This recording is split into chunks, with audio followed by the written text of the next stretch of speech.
Hello, everybody. It's Emily here, and I have a very, very special episode for you today for two reasons. Number one, bottlenecks. What am I talking about with bottlenecks? I'm talking about things that are slowing you and your business down. I have brought on number two, my hubby, my husband, my BFF, my ride or die, Jacob Havron, to share with you and educate you on bottlenecks you might have in business. So I'm sharing with you my CEO of Fordivine, my husband, no gatekeeping here. He is on the show. So welcome to the show, Jake. Well, I feel quite honored they call me Jacob.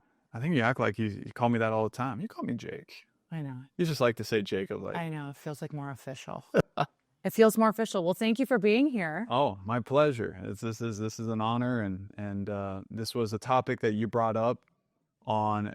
I think your people really need to learn about this, and you've seen people struggle with bottlenecks, right? Everybody does. And the thing is, I sometimes overhear you on consulting calls when you are coaching different people in business, whether they're running a huge health and wellness company or you're coaching somebody that is maybe has a different e-commerce business or whatever it is you're doing. I always hear you helping people lift the lid, so to speak, and alleviate these bottlenecks. And in fact, you've done it for me, with other ventures I've had, and especially with Fordivine. So I thought, why not have a conversation about bottlenecks as we are getting ready to enter the holiday season, as things have shifted economically. I think it's the perfect time for sure. I know for us, it's like we're planning out the new year and our goals and vision for 2025. And I know that if I didn't have your wisdom when it comes to bottlenecks in our business, then we would not hit our goals in 2025 if I didn't have you stepping up to the plate and helping us with this. And so this is your jam, this is your thing, and I know that it's going to serve people very well. Yeah, that's so good. And when you hear the word bottleneck, like the term comes from like an actual bottle. Like really think about that. And we have bottles all laying around right now, and you look at it, like the size of the bottle. It could be a 40-ounce bottle, it could be 20 ounce, it could be 12 ounce. It doesn't matter how much volume is in there. If the bottleneck is too small, it won't come through, or it'll take a long time. And sometimes people feel that in their life where they're like, I have so many leads coming my way, or so much like opportunity, but I just don't know how to handle it. It's because the bottleneck is the organization, or the bottleneck is the systems around it. Or they say, I have so much opportunity to provide the people, but the bottleneck of my sales is so small that like I'm barely getting anything for sales coming through. So when you hear the term bottleneck, think, how can I expand that? Because if you're trying to pour out a 40-ounce bottle with a tiny little neck, it's going to take a long time. But you expand that bottleneck, that stuff's coming out right away. And that's the same thing with business. We want good flow. There's always going to be bottlenecks that come up. Every time you fix a bottleneck in one area, there naturally will be one that is small in another area, whether you didn't know about it or it's because the other ones are getting bigger. That one that was once big just is now small. So you always have to find ways to expand bottlenecks. I'm not saying I'm an expert or perfect at that. I have my own bottlenecks. We'll dive into that. But I do believe if someone is feeling like stress or struggle, or they have angst around their business, it's most likely because there's either a bottleneck they know about that they haven't tackled yet, or there's bottlenecks that they don't even know are there that are causing that restriction and that lack of flow. That makes total sense. What are common bottlenecks that you see? I mean, anything in business. Like, so it's like, okay, well, I have a bottleneck, or what is bottleneck? Sales, leadership, communication, retention, offboarding, onboarding. Like everything in your business can have a bottleneck. But what I've found is that it all comes down to three specific ways to handle that, or three outcomes of the bottleneck. And it's called the 3 Ps. And I don't say this tends to everything, but near everything. And if you think about it, the 3 Ps is 1 is people, 2 is processes, and 3 is programming. And programming, aka your own programming. So you think about it, like you say, well, Jake, like I'm struggling right now with, I have so many leads coming my way, but I can't handle them, or I'm losing them, or I'm not closing them. Well, then you filter it through. Is it a people thing? Like, do you need to find the right person to help you because you're so overworked? Is it a process thing? And I'll go through specifics. I'm just speaking high level right now. But is it a process thing? Like, do you need to fix your process? Do you need to find a new software? Do you need to have a new KPI or roles for your person that is handling that, or yourself? Or is it programming? Are you personally limiting yourself because you don't know how to sell, or you're afraid to achieve success, or you don't know how to delegate the right things because you're afraid of rejection? So when you sift it through, no matter what problem bottleneck you have, if you could sift it through, is this a person thing, a process thing, or my own programming?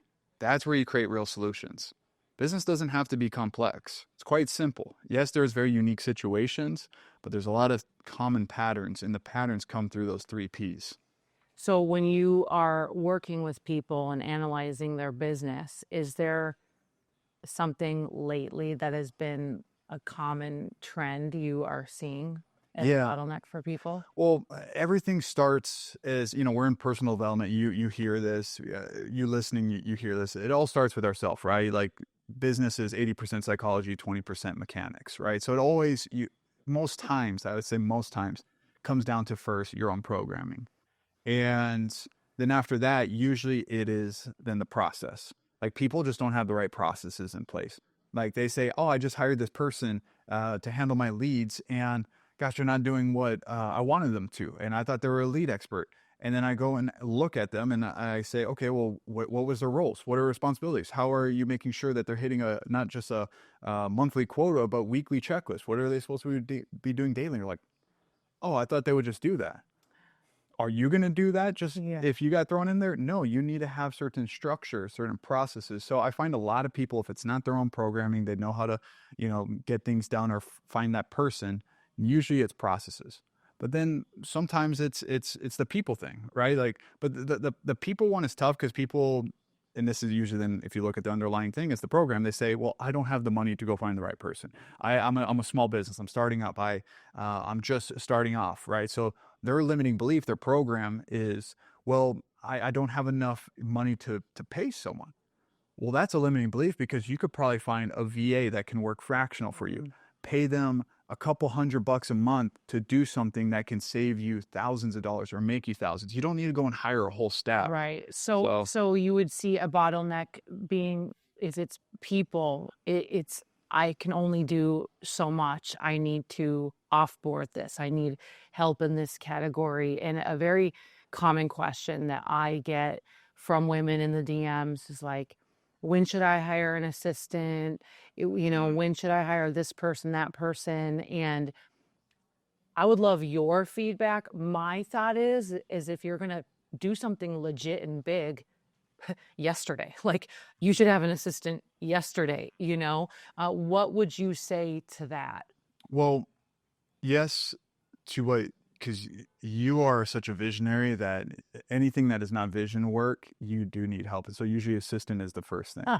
What I challenge for someone that maybe is trying to find that first person is you got to ask the question of, like, what is it's almost like a cross section. There's 2 things you got to meet together. It's one, what is the biggest hurdle problem thing I'm experiencing right now? And then also you have to cross-reference that with what is the highest ROI that's going to help my business if I bring a person in. So you might need an assistant because it's causing a lot of pain, but the ROI might not be as high or worth it as if you suck it up, do some of that organizational stuff yourself, and you go use that same capital to go find a lead gen person or a salesperson. And that ROI is way higher. Maybe you're pretty good at sales, but if you could have someone doing that 24/7 or 24/5, whatever you want to say, that is worth it because you don't want to just get something that makes your life easier, but it's not going to bring more money to the business. That makes sense. So you have to ask that question. What is the thing that is the biggest problem for me right now? And also, what is the thing that's going to lead to the highest ROI? If you find the best one in the middle, then that's the first hire. So for you, the assistant was big because you have so many deals and opportunities and you're speaking, but you were getting bottlenecked because you couldn't do as many of those because you were having to handle the continuation and the messaging and the emails and you were getting overwhelmed and it was hindering your ROI ability. So you getting an assistant not only was fulfilling your ability to not be so much in the weeds, but it was actually creating a high ROI because they were handling that and you could go do more deals. Does that make sense? Oh yeah, for sure. And this is such a person to person, business to business type situation, right? I love the intersection of this, because I do feel it's the money thing that comes up for so many people. It's not that they don't have great work ethics and things like that. It's just like, oh my gosh, like I don't want to spend the money, or it's like it's an investment. And I always say scared money don't make money, right? Because sometimes you got to spend money to make money. And I think by approaching it and taking that 360 approach, looking at that intersection, it's like, okay, this is like, we're going to make money with this hire.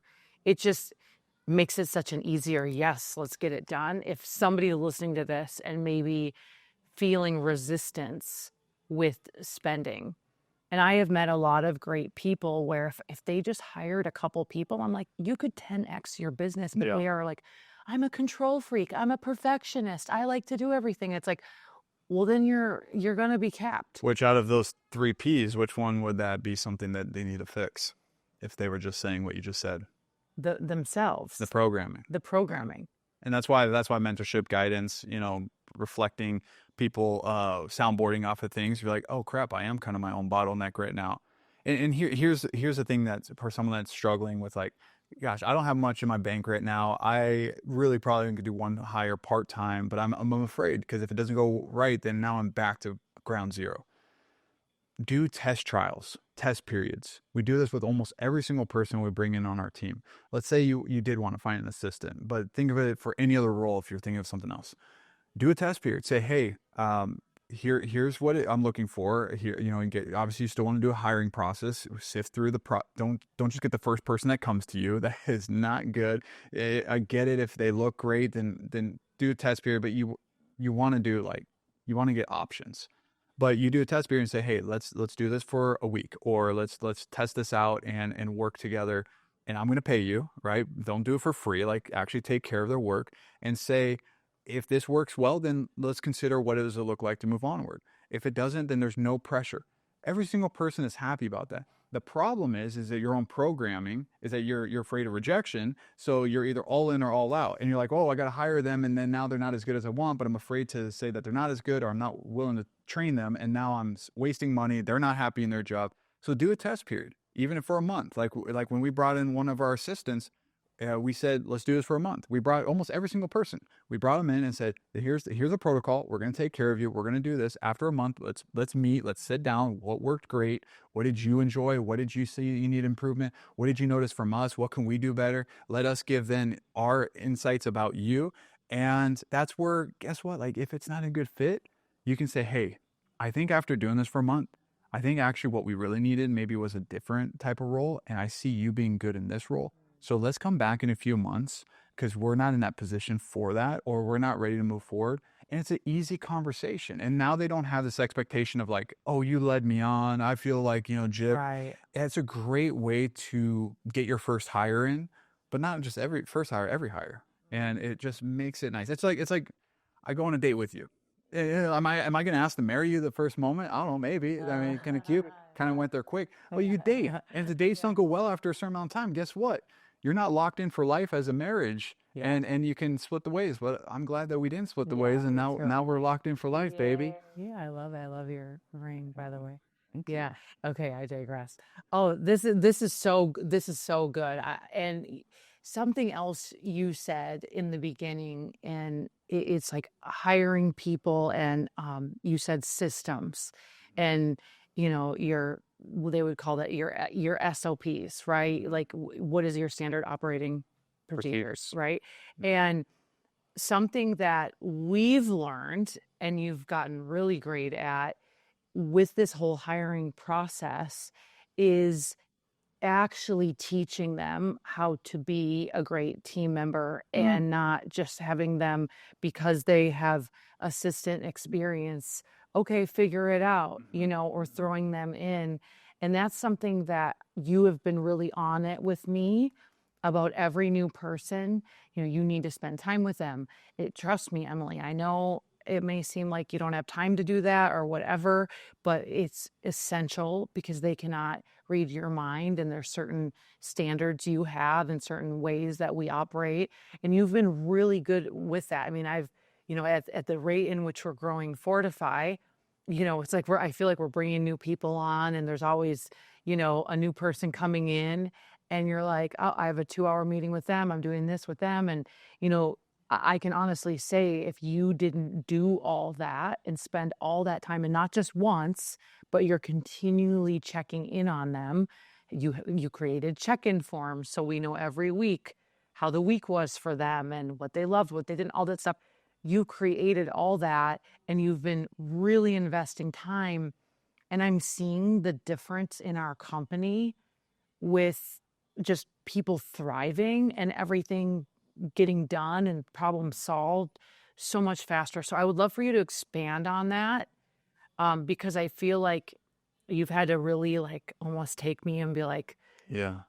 okay, slow down to speed up. Yeah, that's good. So 2 parts to that. First is my own programming on how I stepped into that. And then second is the process of actually how to set that up for the company. So, Fortify with what we're doing. I consult people to this day, and I've done that for many years. But stepping in as the CEO role, it is new for me. It's different. And just as if an assistant comes in and they have some skills, they need the same type of attention and growth as I do as the CEO. I need to learn these things myself. So for my own programming, I tried to be as proactive as possible and learn from other leaders, CEOs, people guys, YouTube has everything you need. I'm listening every morning. I'm walking like at 6 a.m. I'm just listening to different trainings on how to hire, how to optimize teams, how to know what to do to get the next hire, and what to get rid of bottlenecks. Like, I'm learning these things. So when that happens in my business, it's not a reactive mentality. It's not, oh crap, I didn't even know that was a thing. Let me now try to fix it. And now that's wasted energy, time, and resources. So the first thing for me is I had to be humble and say, this is new for me. I haven't been a CEO of a company that now is probably getting close to almost 10 employees and growing fast. And we got more people we're looking for. We're going to have a whole office place. I'm working alongside my wife in this way. Like, I had to learn that. And so that was me releasing my own bottleneck. Now, a lot of the things I learned is not just head knowledge, right? A lot of people like to get little eargasms, as I say. They like to just get all this dopamine hit, hearing this information. They feel good, but they don't actually apply it.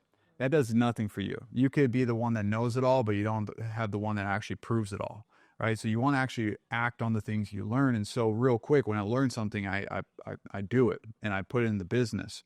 And so the process of what you just described, which is the hiring and taking care of them, and making sure that someone comes in, they actually are doing the things they should, it comes down to a phrase of leaders help lead people, so when you're not there, they're still doing the job. Managers manage people, so they'll do the job when you're there, but they either slack off or don't do what they're supposed to do when you're not there. You don't want to be a manager. You want to be a leader. Now, management is very important. That means that you're overseeing, helping these people that come in, but you're implementing it with leading, or as I call, lead with influence. So I'm managing daily. I'm getting on calls, meetings, but every time I'm doing something, I'm making sure I'm not the resource, the hero, the savior. I'm trying to find out from them what's the best option. What do you think? Okay, moving forward, I'll do it this time, but let me show you how to do it, so then I'm not the one always fishing for you. I'm going to teach you how to fish. Okay. So that's my process, and I know this is a bottleneck for many people. I know we're talking about hiring and all these things, but to be honest, hiring and setting up teams is a big bottleneck for people. Is that the bottleneck is thinking that you have to be the savior. That's a program. I'm dealing that with myself. That you have to be the one that has all the answers. That's the biggest bottleneck, is that saying that everything has to come through me. I have to have a stamp of approval. Now, granted, there are certain areas of the business that should have it, but if you train your people to always come to you as the leader and they're just reporting to you, what happens when you're not there? You don't have a business. Right. You have a high paying job.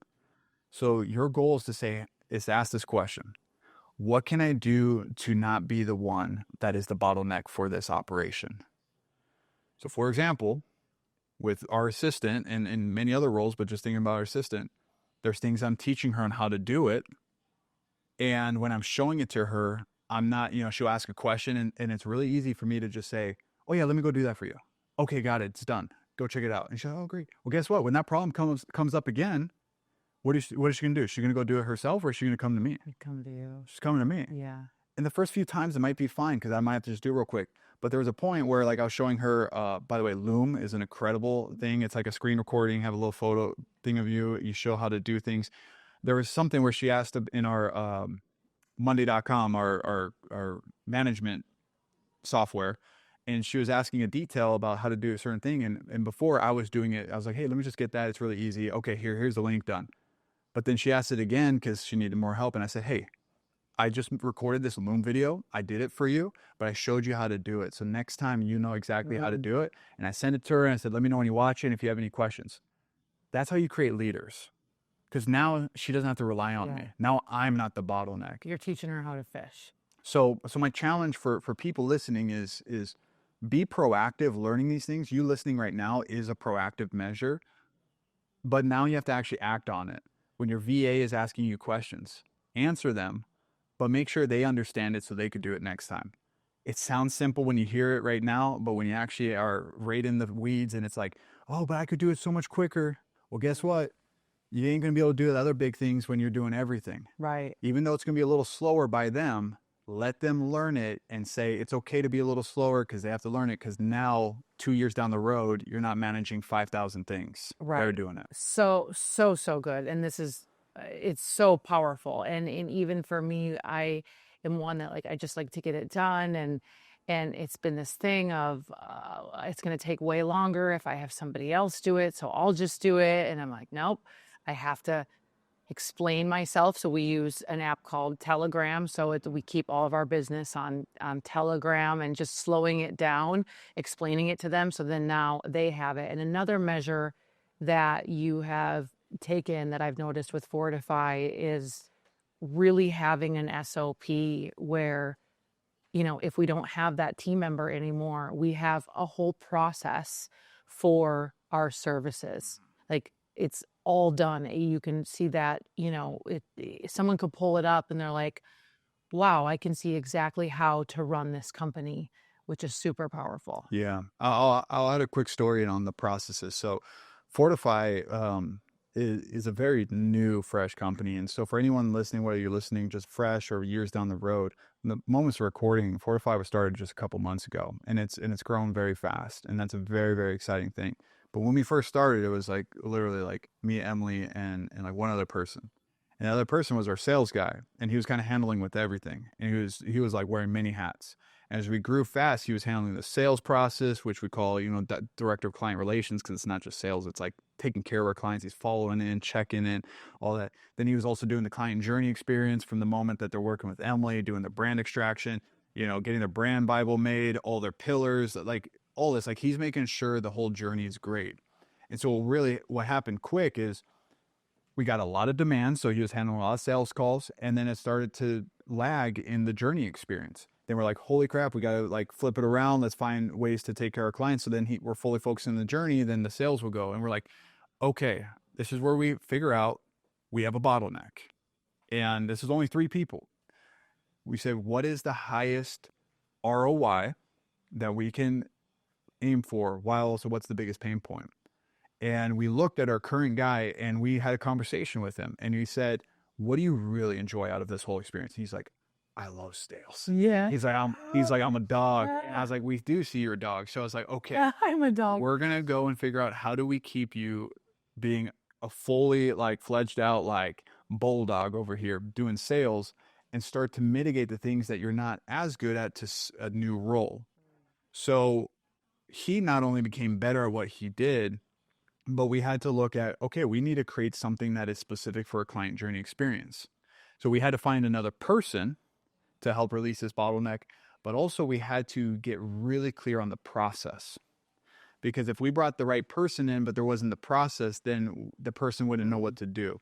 So why I share this is because from a small beginning of a business, real quick, you're going to see massive bottlenecks. We have bottlenecks today as we're speaking. And a year from now, we'll have new bottlenecks. But the thing that I just really want to just encourage you on is there was a lot of trial and error that we probably missed out on opportunity because we didn't know what to expect with that client journey experience and how that's a full on like role for itself and how important that is. If we would have had someone before we started the business tell us about that and we were more proactive, we probably would have be even bigger today. So I challenge you right now to not always be reactive. Yes, there will be things that will come up on your plate that you would never expect and you got to like turn it right there. But that's why listening to this, getting mentorship, getting guidance, being like, oh, I didn't think about in 3 months when I get 5 more clients, I'm probably going to need someone to handle all my clients. You being proactive now won't hinder you, your bottleneck of your sales, of, client satisfaction. And so that's just a real example of like, how do you spot a bottleneck? How do you figure out which one of the 3 Ps it is? We figured out that we needed a person and also a new process. And the programming wasn't really a big thing for us in that one. And that's how you expand bottlenecks. And now we're able to help more people. And now people aren't being dropped off. And now we're getting more sales. So just real world examples. Real world. And it's like we're doing it in real time. It's so powerful. I love how you look at a scenario and you're like, what's the people? What's the process? What's the programming? That's like a really good 3-step check. It's like the filtration. So you have the bottle. Think about it, there's like a little filter to get all the impurities out. That's like the filtration. Every time you're about to expand the bottleneck or the decision you're going to make, you filter it through that. Is it a certain person I need? Is it a process I need to implement? Because you don't always need new people. It might need to be a better process. Every problem you have doesn't mean you need a new person to do that. Right. The problems can be solved by a better process, a new process, an updated process. Like it doesn't always have to be a new person because that's how then you just bloat. I mean, we look at our government, right? Like our government is bloated with all these people that we don't even know what they're doing, but it's just because they're just like, oh, let's put a person there, person there, person there. Now what they're trying to do is trim the fat and say, how do we put better processes in because we don't need a new person for every single problem. It's the same in your business. This is so good. You are amazing. First of all, I'm like, wow. Because I get to see you're telling me what's happening in your head. So I love this. Well, I think we need to do more interviews because, you know me, I don't really share all this stuff with you because you already have so much going on and I have so much going on that I internalize a lot of this. So I think for you to allow me to share this in a way that can also help a lot of people listening. But fun. Even you living this out, it's spreading on me. I noticed this with our executive assistant because in our process with our client journey, when we're doing a VIP client, we're building their personal brand. I noticed there was a clog in the system. There was a bottleneck in my system of how what I do is I extract the person's greatness and I put together an overarching theme for their brand, content pillars. What are they all about?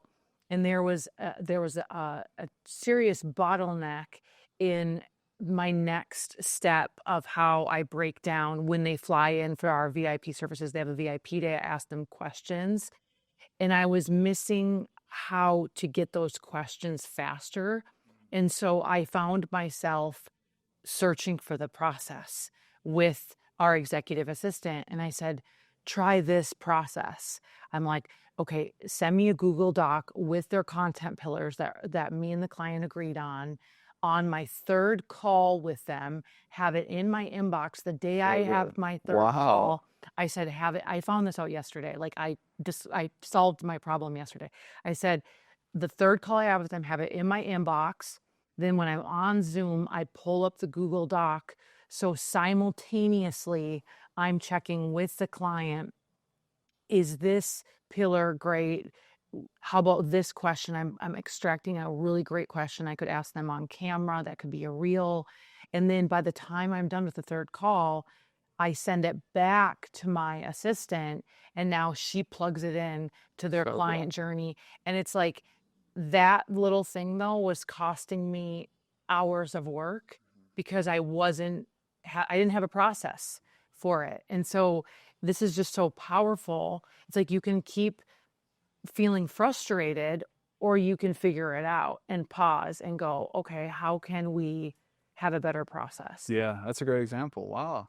Did you pat yourself on your back yet? I did. I was like, yay, we, you know, because I'm like, oh my gosh, because it was really bothering me. Yeah. I'm like, I'm like, everything else is like ping pong. And I'm sure someone listening to this right now, like you could probably think of something that's really bothering you. Well, when have you sat down with a notebook and tried to go, how can we solve this problem? So if I wasn't a person that likes to get better and I am results and progress driven all day long, I would have just sat on this problem. I don't even know for how long, but instead I was like searching for the answer. And then I'm like, okay, let's try this. Let's try this. Let's try that. Well, can I share something? Yeah. So the biggest reason why you listening right now are feeling stuck or you don't feel worthy is because you don't know how to address bottlenecks. You have something that Emily just described that is nagging you, making you feel like, oh crap, like what the heck, why isn't this working? And you don't know how to address a bottleneck and you think it's a you thing. And it's not. That's the biggest difference. But you think it's you. It's not you. It's either you need the right person, you need a new or updated process, or you need to update your programs. And guess what? The programs aren't you. Programs are beliefs, habits, systems within you. That's not you. You can do that. I mean, Emily came from a single mother home that was just like money was not existent. Like there was trauma, abuse daily. Like you are who you are today because you've reprogrammed your programs. You've learned how to get rid of those bottlenecks, not thinking that you are scarcity mindset. Well, this is just the way life is. Well, everyone in my town stays in this town. Like you are here today. The programs aren't. Those are old programs. Right. And so for anyone that's right now, like feeling like, oh, well, I don't know if this is for me. Like I tried hiring a person and it didn't work. Or you know what, when I had a team, they screwed me over. It's not a you thing. It's one of those bottlenecks. And I'm just going to be frank. You will have failures and get screwed over in business. Mm-hmm. That is part of getting to that next level. Not saying it has to happen, but like failure does not mean failure unless if you actually mean it to be that. That's right. Better said is failure is only a part of getting to success. You are only failing when you accept failure as the end outcome. Like, you know how many times I've experienced failure, quote unquote, thinking like, oh crap, like I told, one of our employees that we're going to do this and this, and now I have to go backtrack because that wasn't the best way, like about their KPIs or their roles. And now I have to I felt like a failure. I was like, I led them on one way and I have to redirect because the business changed and went a different way. Like there was an employee that we brought in over a year ago, and like I thought it would be great and had all this vision, and saw that they were just going a different way and we were going a different way, and I had to lay down a hard conversation of like, let's try to find amends, and they didn't want to find amends, and it was this whole like downfall, and I felt like a failure for like many weeks because this person, which I felt so entitled to take care of because they were in our team, even though it wasn't a good fit, like I felt like I failed them because I gave them false expectations because I thought at that point we would go one way, and then we had to pivot and go another way for the survival and thriving of the business. Like I could have called myself a failure in that moment, and I did feel those emotions. It sucked. But I had to learn what my bottleneck was, and I got better processes from that. I was like, why did I mess this up? This is what you got to think to yourself, like what happened? Like what messed up here? How can I fix that? See, success is easy because once you get success, you say, okay, well, let's do that again. Check, wow, I closed that deal. Okay, I guess that works. But when you have failure, it makes you ask, what do I need to do that won't let this happen again? So with that employee, what I asked, it literally was like, what do I need to do to not let this happen again? I was like, we do not have our processes in place that they should be. We don't have our legal stuff in place. We don't have our expectations from the get-go with our roles, responsibilities, expectations. And I was like, now every single time with all our new people, we have that in place. So there's better clarity. I'm so proud of you. I am so honored I've watched this. And, it's unique. We're husband and wife, but we are also business partners. And if you have not listened to the Messy Middle episode, you must listen to the Messy Middle episode. Good episode. It's interesting. We were both going through our own journey of the messy middle. Me trying to find the thing that was really it, that I could sink my teeth into, like convicted on building. I knew it was it, and then you figuring out hiring staff, what does this look like so many other things. And I feel like I remember just praying, thinking, walking, talking to God, just all of it. And I'm like, I don't know the answers, but Jake has to learn through this, or you know what I mean? I remember thinking, like, I don't know how to do what he's doing. And it's so beautiful to see somebody who's like, mistake, sucked at that. Here's how we fix it. Like, you are so, like, you learn so quickly. And you're like, okay, how do I fix this? And I just want to acknowledge you for that. And I haven't even gotten to do that, really. I'm like having like a moment right now, because it's like I just knew, even, you know, deciding to marry you and all that, like, no matter what, you're going to do the right thing, you're going to win, and you're always going to get better, and you're going to lead the way. And so I've always trusted God with that, you know. And as a businesswoman and a strong woman, I've learned to sit back at times and let you have your experience, because it wasn't mine. And to see you, though, feverishly get better. Like, I'm talking study this. I mean, when you're eating, you're like, I'm sometimes using this time to learn business management stuff, learn hiring stuff, and you've literally done it like that. And so what you're saying right now, it's like you could have done something for years, not the greatest way, the wrong way, and you can change your ways like that. And that's what you've done, Jake. And that's why I feel there's a huge part of our company growing the way it is, because of these P's you're talking about. Oh, you know? you. Well, I received that, and I also encourage people listening to know that I'm not this like savant one-off. Oh, well, that's Jake, that can't be me. Like, hopefully, as you could feel and experience that, everything I've described, Emily's sharing that and saying that about me, because I've learned how to process the bottlenecks through those 3 Ps. And I got to realize, you know, the first thing is realizing that most times, if it's like a personal thing, it's a program thing. It's not a me thing. The moment you take things personal, or you feel like it's you, like, because we do that to ourselves. We're our own worst critic. We say things to ourselves we would never say to someone out loud.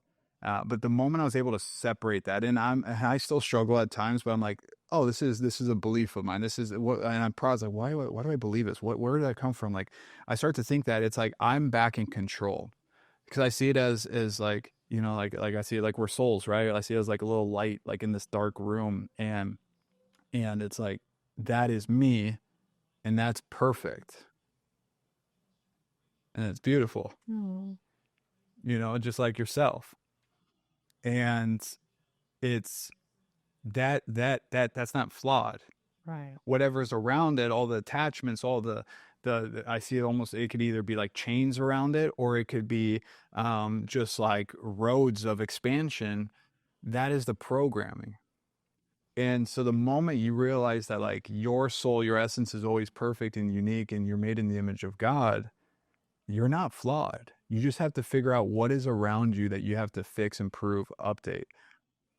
And that's all. Like, that just, it opens everything up. And I know we're talking about bottlenecks today, but it does come back to the way that you see yourself, the psychology.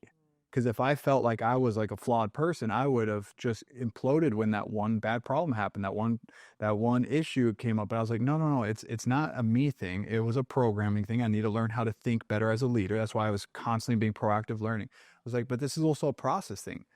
I'm new in this. I didn't know how to do a process. You think I'm going to go in and do a legit like business partnership, and I'm not even writing out all the expectations and details. My agreement is a simple 1-page agreement. It's like, now it's like clear, like legal documents. Not to say that it's like scary, but it's proper business. I go talk with the right attorneys, the right people, you know, California attorneys, to understand what is the right way to do business.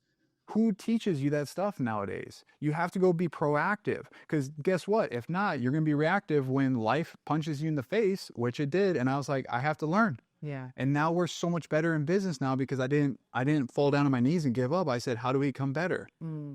How do you think being a kingdompreneur played into that? A kingdompreneur. What do you mean by that? Like being kingdom minded, being a man of faith. How do you think being a businessman and having your beliefs, like how do you think that? That's a great question, babe. I think when you are kingdom minded, or you're a man or woman of faith, and you truly live it, you don't say it like it's not like something that you just act like you are, you actually are. What it does is it's almost like it's a fourth filter. And it's the filter above all of those, right? So there's a hierarchy in life, and those three filters of bottlenecks is what we describe. But above that is like you filter everything through, like, how is this going to best glorify God? And when you filter it through that, what it allows me to do is, one, you have to understand, if you really understand the Bible, that you are imperfectly perfect. Like, you are going to mess up. So, like, don't feel like you are a sinful failure just because you messed up once. Like, it's going to happen. Doesn't mean it gives you a right to do it.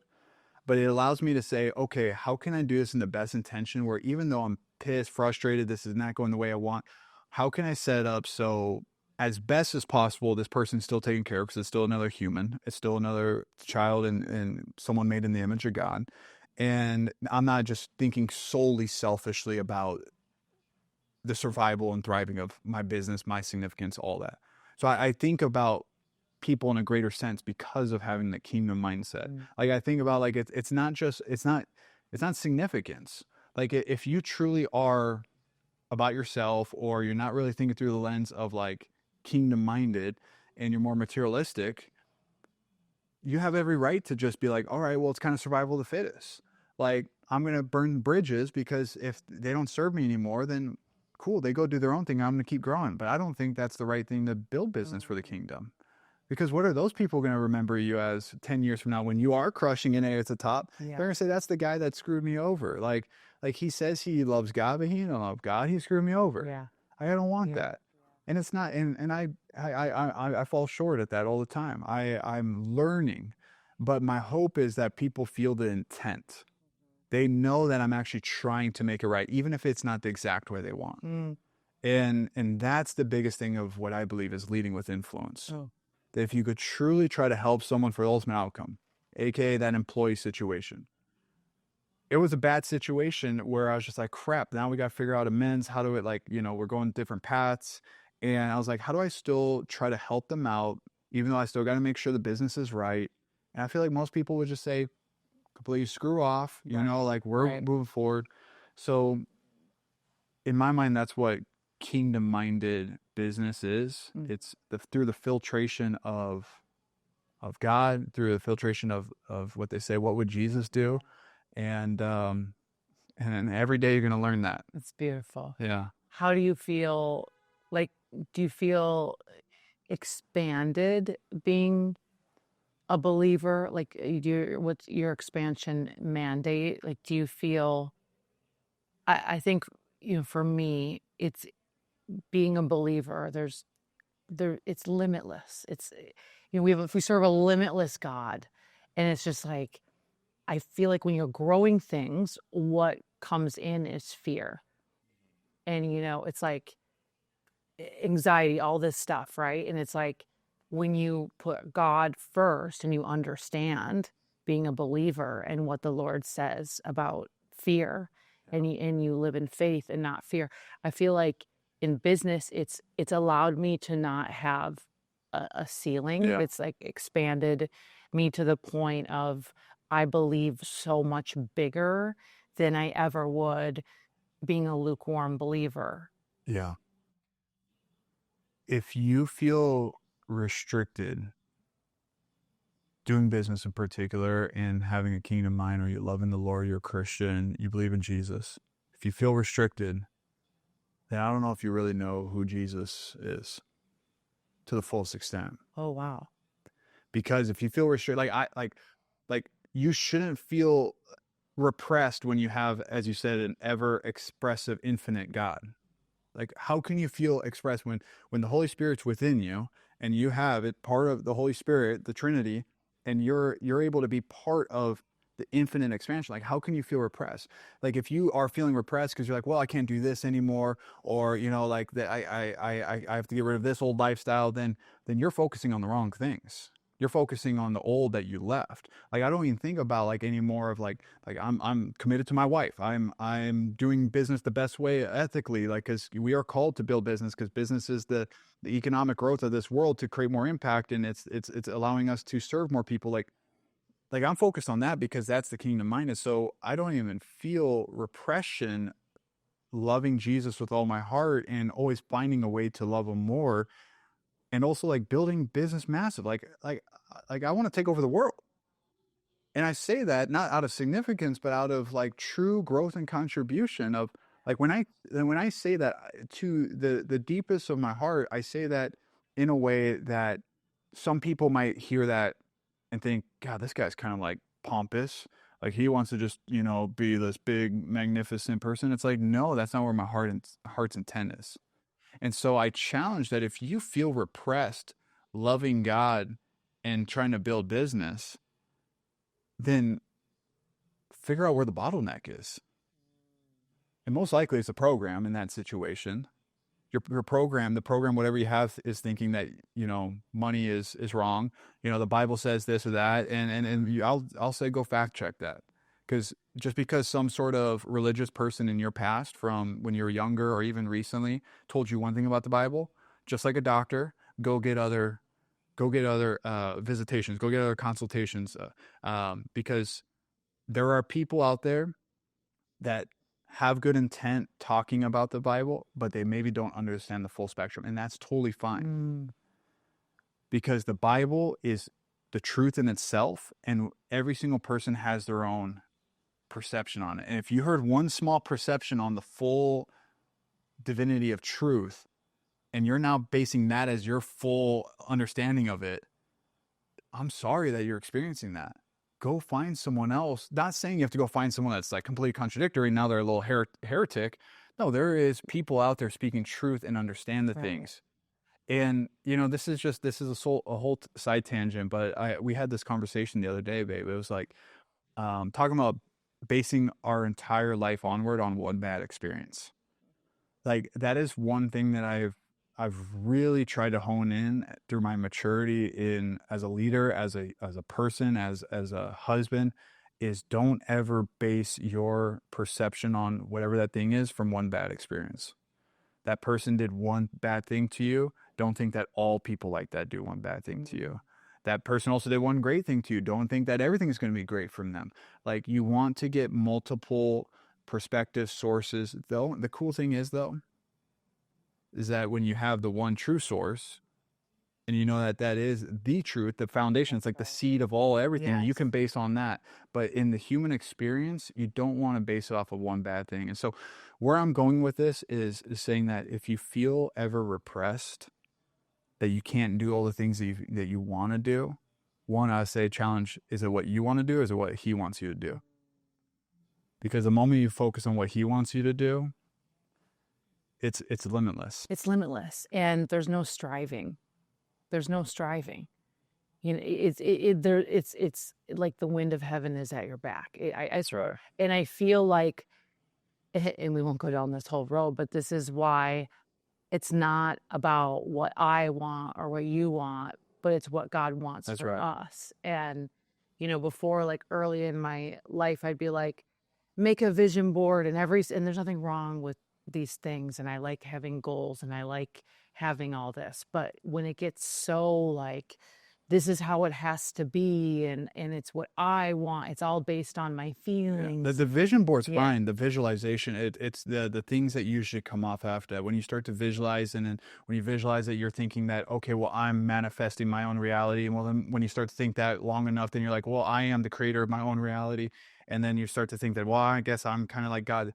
So it's not the vision board thing. And that's a whole different conversation, but I just want to make that clear. It's what usually stems off over a long enough period of time where you think you're God in your own ways. Yeah. Can I share one thing that just came on? So, you know, going back to what I was just sharing, and I love what you just described.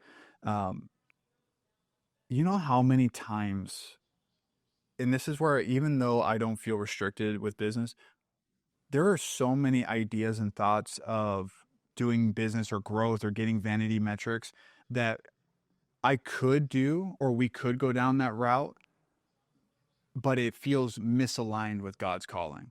Like, we see people that are doing manipulative, things that to look like they're bigger than they are, all the, like, Oh, the it's so social media, try hard. like they're acting like one thing, and we just know it's lying. And they're getting deals. They're getting big guests on their podcast and all these things. And we could go down that route, but I don't feel repressed by that, because I know the long vision where it's like I'm willing to sacrifice the short-term gain and success for instead the long-term impact and legacy of the kingdom building. Yeah, doing it the right way. Like, we right now have things coming at our doorstep that would say, oh, you can, talk about this or do this, and we can, like, amplify. And it doesn't matter. You look like you're perceptively, like, bigger, but, it's not really true. It's like, we could do that if we wanted business success, but we don't, because of kingdom. Like, we're thinking bigger than just our own vanity. Yeah. So that's just like, that's real talk. Yeah. Like, most people don't talk about that stuff. No. We could do that if we want to, but we don't, because we know, like, who we are to our core. Yeah, and it's because we have healthy hearts, and how we have healthy hearts is because we have a relationship with God. And when we're talking about bottlenecks, and we're talking about the people, or not the people, but ourselves, right? Ourselves are typically such a huge bottleneck. When I'm talking to women and doing stuff with their brand, and I'm like, well, why haven't you done that? Or why haven't you expanded on that? It comes back to us, our beliefs were the bottleneck. I mean, that is literally what I find all the time. It's like, you have made no decision. It's indecision. You've made no decision, so that, like, you've never moved forward in your life because of you. Like, this is great. I love all your ideas, but I haven't seen you execute on one thing. And I think, and you're on more consulting calls and stuff than me, but I feel like 80% is ourselves. I feel like the other 20% business is systems, processes, people. We'll figure all that out. But especially because people listening to this, like, you're the brand, especially when it comes to personal branding and building companies, connecting themselves as the brand, right? And so the bottleneck, a lot of times, if you're in a funk, which we all get in funks, it could be the week of my period. It could be a loss of a family member, or someone's going through something, or we're having a debacle, or I got a bad call, or, like, we all get things thrown at us. And I think us being the brand, right? And I was watching the Martha Stewart documentary, which was insanely amazing. You have to watch it. She is one of the best personal brands. She did it before anybody was really doing it. And her stock was bigger than Pepsi, Coca-Cola. I mean, I'm talk about amazing what she did with personal branding. But what everybody said, she wanted to go in and she wanted to have her own magazine, and she was going to all the different places. Eventually Time picked it up. She would go in and she would do her whole pitch deck to them. And they were like, okay, so Martha Stewart, that's a liability. They're like, you're a person. We like, Target. We like Kmart, but you're a person. Like, that's such a liability for companies. So all these people passed her by because personal branding wasn't a thing back then. And she just exploded when she popped off. Wow. But then made one bad decision with a deal, was going fast, got caught up with the wrong person who was doing dirty work. And then there was the big trial. And then she was in jail. And it imploded. Now she's gone back up. So I share all this because my point is typically we are the bottleneck. Well, you think I didn't watch the documentary. I think it was usually we watch everything together, and I'm excited to watch that. But I did get to hear little snippets because I was up in the office. But you think of her story. So the first thing she probably faced was the programming. Like, can I really do this? Like if she had not overcome her own bottleneck of her own program, we wouldn't know who she is, right? Because she wouldn't have the audacity, the confidence, the resilience to get all those no's. Like, she got out of that way. Now, the second thing after that is then she had to tackle the process. This is the first time someone's ever pitched a personal brand. So like the first time she probably pitched it, she probably changed her entire deck for all we know. She probably updated it. Like, it was constant innovation on the process. Her programming was probably getting chipped at, but she probably had this unsatiable confidence. She's a bulldog. That was like, okay, She's a bulldog. that was not ever really an issue. So it was the constant updating, the processing, how we're reaching out to people, how we're going to set them up, how we're going to tell them, like that is what she probably did. And then the final part, which was the bottleneck after maybe her process was so good, was just finding the right people that would believe in her. And then finally she did. And it's not always the people of who you hire, it's the people of who's going to invest in you, who's going to take you on. So she had to constantly go through that. Now, guess what? When she was going through her whole trial and everything, there probably was her own bottlenecks in different ways. So if you could start to see life and examine other people's examples, just when you're talking about the Martha Stewart thing, I'm starting to examine, what did she have to do? Okay, well, when I'm going and presenting my own new deals and negotiation for investments and all, I'm going to have to first make sure that I have this understanding, this confidence. But guess what? I'm not going to get offended when they say this presentation sucks. I'm going to make it better, go to the next one, and make it even more precise. And it's like, if we can see how people are de-bottlenecking their own bottlenecks, then you are going to have a massive momentum and jump amongst the other people that get stuck in their own ways because they just think life happens at them. It's so good. This is everything, and this could be a whole pod episode in itself. There was one point in the documentary where she published her wedding book, so it's a cookbook to how girls can make like cakes, wedding cakes and stuff. Right as the press tour is getting ready to go, she found out her husband was having an affair with one of her team members who lost their house. So she let the team member like have the back house at their estate. And basically the love of her life, well, she got married super young, like super duper young. She found he was having an affair. So she's like, I'm having a wedding. Like, my whole theme this year is on weddings, wedding cakes, because she had some of the most extravagant weddings. Her team that's how she got her start. They would do all the catering and all that stuff. And she was like, now I have to go on a book tour across the United States about weddings. And meanwhile, my whole world is falling apart and I'm getting a divorce. And she said, it was like the women didn't even care because she thought it would like ruin her, right? She's like, they just got in line and they connected to Martha. They loved how Martha taught. She was so good at teaching women, modern day women, how to do basic things, okay? Because this is in the era where the woman's working now. So anyways, it's like, that could have been a huge bottleneck. She could have canceled the tour. Like, cause she was like, what do I do? I'm literally getting a divorce and I'm marketing weddings, you know? And so I just think we're all going to have opposition. We all are. And it's all about how you look at the problem. Yeah. And are you going to be a fighter and fight through, or are you going to retreat? And I just feel like there's people right now, Jake, with huge ideas inside of them, or maybe they're acting on their idea, but they're playing way too small. What would you say? Like, what do you say to somebody when you're on all your millions of calls and you're like, this is a them thing? How do you coach someone through when it's like, okay, I could go on and tell them they need to hire this person. I could go on and tell them they need to have this different, thing. But when it's clearly them and they're a hot mess express, what do you do?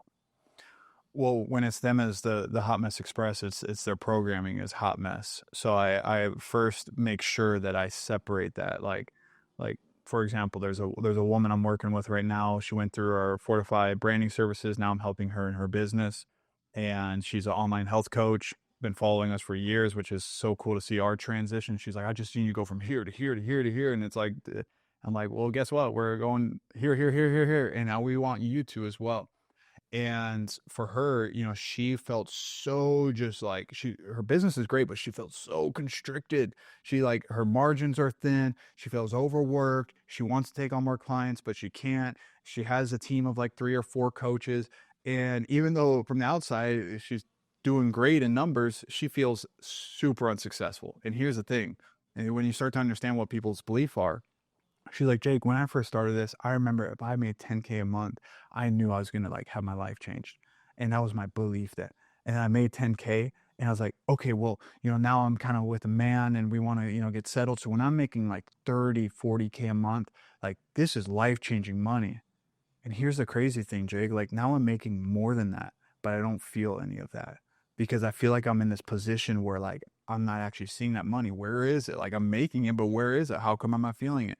And so her belief was, even though she got to the goal that she thought she would be at, she ain't happy because it's not about the goal. It's about the journey and also making sure when you get there, you actually enjoy it. And she got to it, which was, she thought it'd be happy. It's not.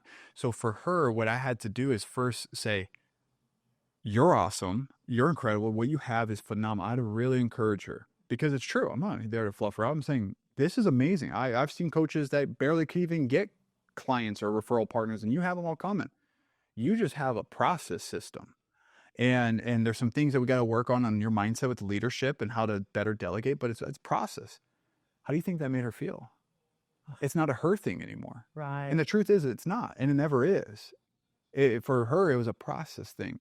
And so I went in and we went through her whole process, realized that she has just like her sales process is so basic and it was like almost barbaric, but she's crushing it in sales. It's like, imagine if we made it where you have a better sales process, meaning that you have more options. You could actually increase the price, add a bigger package, because even if they don't want the bigger package, the middle package, which you're already selling, is going to look much better.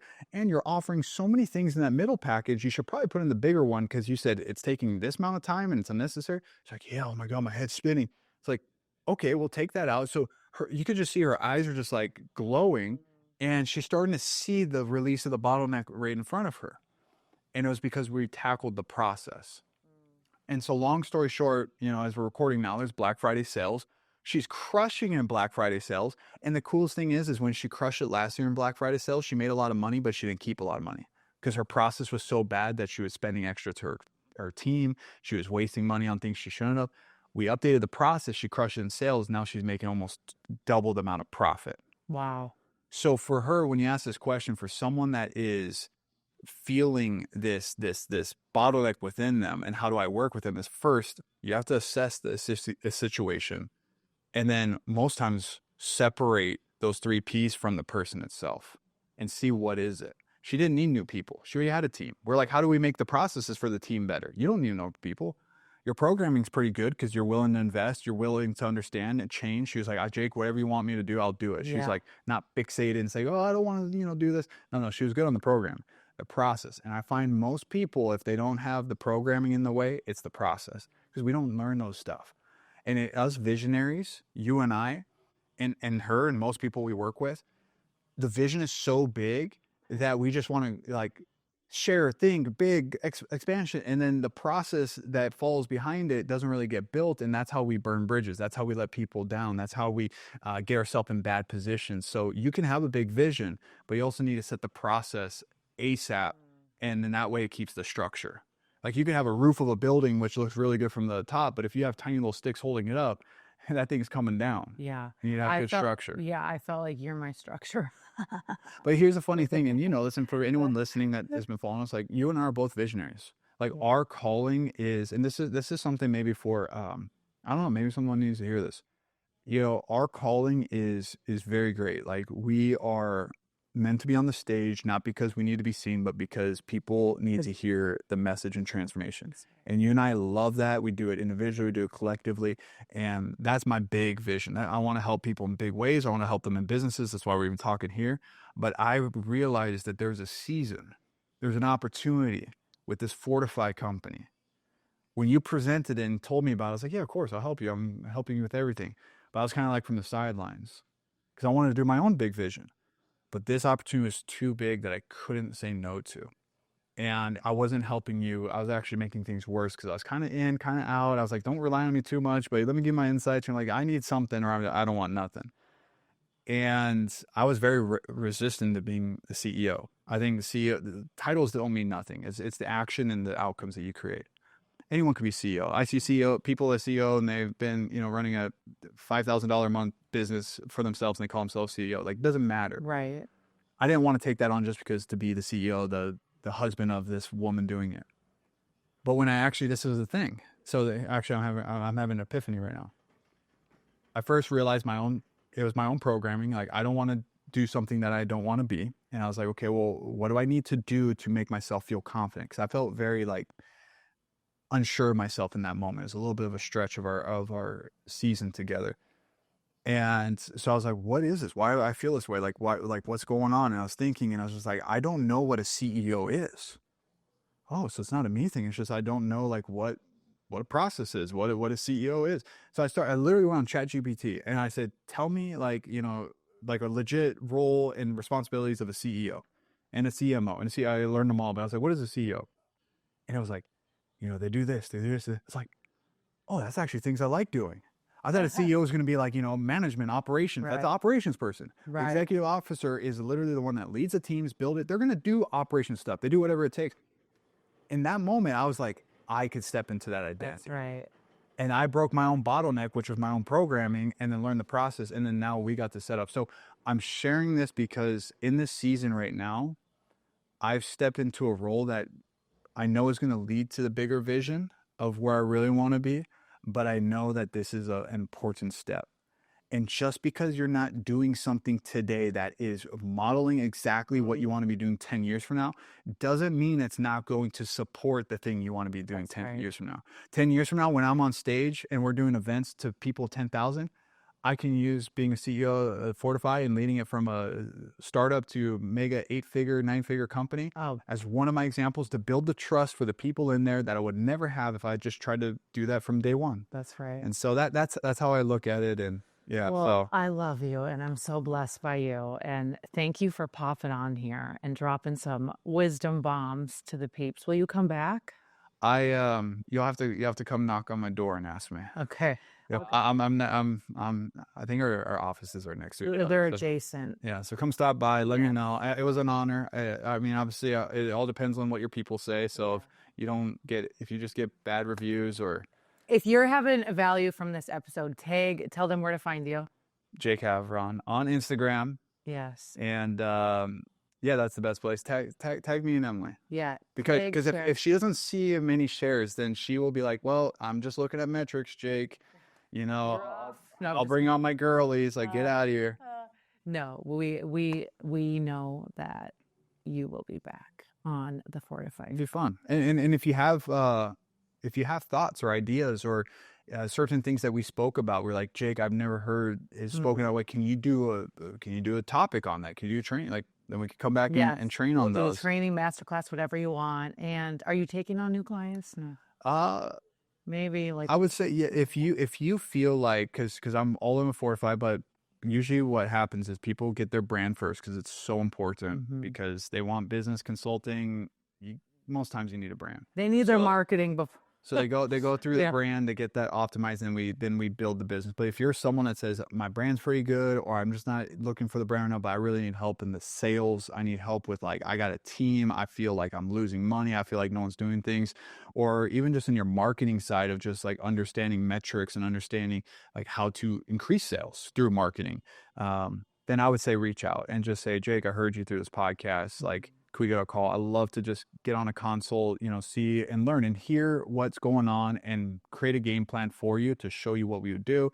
I'm not here to sell you anything. I'm here to actually help you. Yeah, I don't know if I want to share you that much. So maybe a couple people. Then you're going to have to make sure it's really good. Yeah, because at the rate would Emily approval. I need you 99.9% of the time. So thank you. I love you.